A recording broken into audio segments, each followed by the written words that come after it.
Brought to you by Penguin.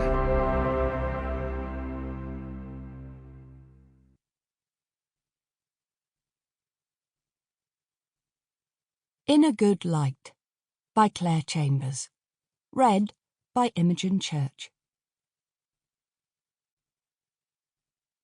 Part 1. Chapter 1. You never get over a happy childhood, according to Donovan. What we all need is a little disappointment. I think I know what he meant, but this isn't about Donovan. It's about my brother, Christian. And Penny, of course. It's funny because I hadn't given Penny a thought for years, but on the very day Christian made his announcement, I had an odd experience which made me remember. It was a Friday in late February.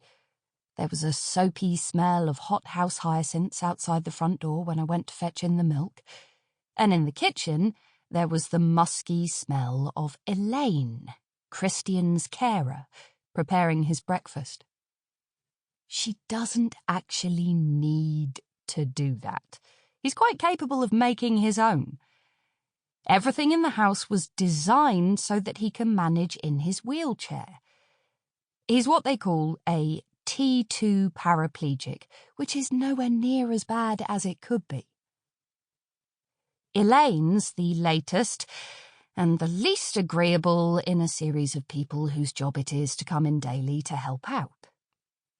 Christian's not an especially demanding employer, but it's heavy work and doesn't pay well, so naturally staff turnover is high. I preferred the last chap, Mike. The three of us used to sit around and play Scrabble in the afternoon. He had a good vocabulary for a home help. You wouldn't catch Elaine playing Scrabble, not that I've asked her. She didn't come through the usual channels. She was passing the house one day when Christian was out front salting the driveway in case of frost, and she took the trouble to stop and talk.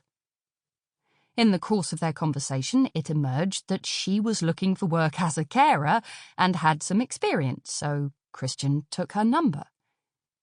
A fortnight later, Mike handed in his notice and Christian got straight on the phone. No references. Her last patient couldn't oblige, as he was dead. When I saw her standing at the hob stirring a pan of scrambled egg that morning, it occurred to me that Christian must have given her a front door key. That made me feel rather uneasy. I didn't like the thought of her coming and going as she pleased. In fact, I'd been considering asking Christian if we couldn't advertise for somebody new, even though it would mean some short-term upheaval. I've nothing against Elaine, but when she's around, I feel as though I'm an intruder in my own house. I can't relax. There's so much of her. I don't object to her size. A waif would be no good in a job like this, but she always has so many bags and hats and scarves and appurtenances. It's as if she's trying to fill up as much space as possible. Conversation is another sticky area. It's a choice between long, haunting silences and a bombardment of unwanted advice on everything from pedicures to pensions. It's something I've often observed about members of the caring professions. They tend to interpret jovial self-deprecation as a cry for help. I think Elaine sees me as someone who needs taking in hand. The other day, she even suggested it was time I got a foot on the property ladder. I said I was afraid of heights. She said, "Are you really?" So I had to explain that it was a joke.